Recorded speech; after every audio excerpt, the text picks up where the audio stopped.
If you're wanting to get that foot way up to head level, but you're struggling, this is the perfect episode for you. I'm going to talk about the technical errors you're making in your kick that are hindering you from being able to get that leg way up high, but also exercises you can do, stretches you can do that are going to help you with this motion.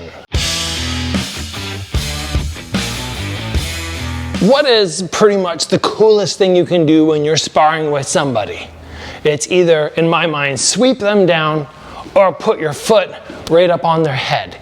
Either of these really are insulting to the other person in the nicest way possible, of course, right? Sweeping somebody, you don't need to be mean about it. And throwing a head kick up, you just kind of tap it up there and show them, yes, I could have done very real damage. But so many people, if we start trying to get up to like forehead level, or even we keep in mind, yeah, this is pretty high on me, but what happens if I have a taller opponent? Or I get to my stance and I start bending my knees. Now all of a sudden it's like, whoa, this is way up there. But really, we should be able to kick at that height. When we think about how much flexibility does it take to get my leg up there, it's kind of like that split. That's really all it is. That right there allows me to kick up at head level. You don't have to be able to go all the way down here, although, of course, that does really help. One of the first things that people struggle with is the ability to turn their kick over properly. So you can put your foot up on a chair in this front kick position, practice taking this standing leg and turning it over from side to side, getting very comfortable at this twist. This motion right here is what really helps you get from this squared position to this rotated position. But still, some people can't get that kick up high enough. So what are some additional things that we can understand?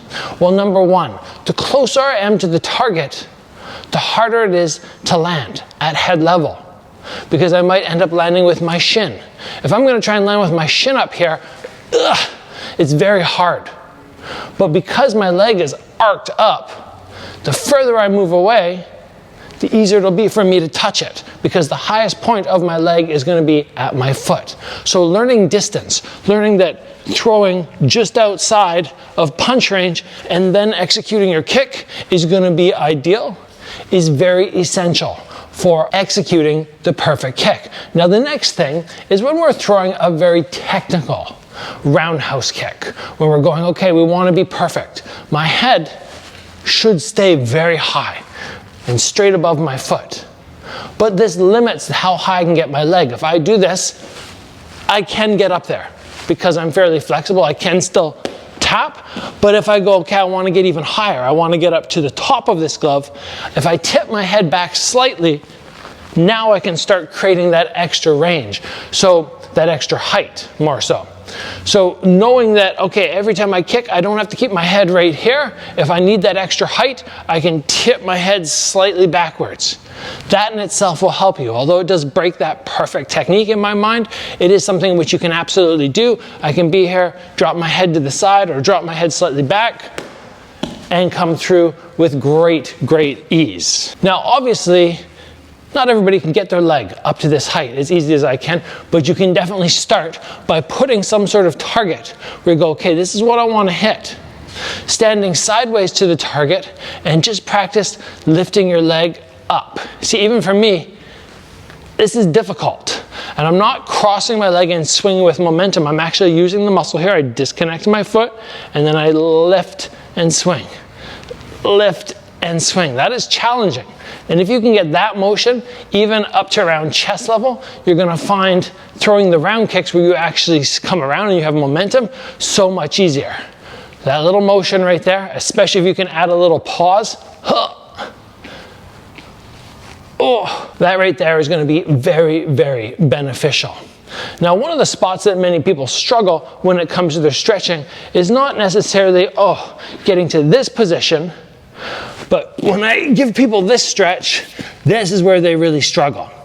Now, the trick on this stretch, if you guys see me here, is not to have my heels hidden, not to have them flared out too wide, just have them behind my knees. So if I was standing up, it kind of looks like I'm doing this. That's the position that I want. I get to that position, and then I force my hips back as deep as I possibly can, And then once I get there, I can kind of extend one leg out, pull the other one in, and then shift and shift. And just hang out at one side and kind of shift my weight left and right. This one gets so deep on the stretching in so many spots that your classic split does not, that I feel that's more important to do. When I come up right now, I'm going, okay, I feel like I got hit in the front, in the back, all across there, got stretched out, as opposed to this stretch here where it's just strictly the groin. We're not getting any of this other area. So utilizing that stretch is going to assist you so much. The final element of what I want to teach you for this head kick thing is remembering that I cannot throw a good head kick with my right leg if my right shoulder moves backwards. It just doesn't work. And this is very common for people. They forget that the right shoulder has to come in front with the right hip. So if you're new to this and you're trying to figure out, oh, how do I drill this? Just practice doing round kicks with step throughs. When I throw off my back leg, I step through, reset, step through. See, I'm pivoting and just stepping through. And then all that's left after that motion is to get the extension of the leg. But essentially, this right here is the kick. But many people falter because this pulls back, and then they're going, how do I throw a head kick? It's too hard, I'm too inflexible. No, you've just got to rotate that body. That's how you go about kicking way up here with great ease. Anyway guys, that's it. If you enjoyed the video, please give it a like. I'll see you back here soon for another episode.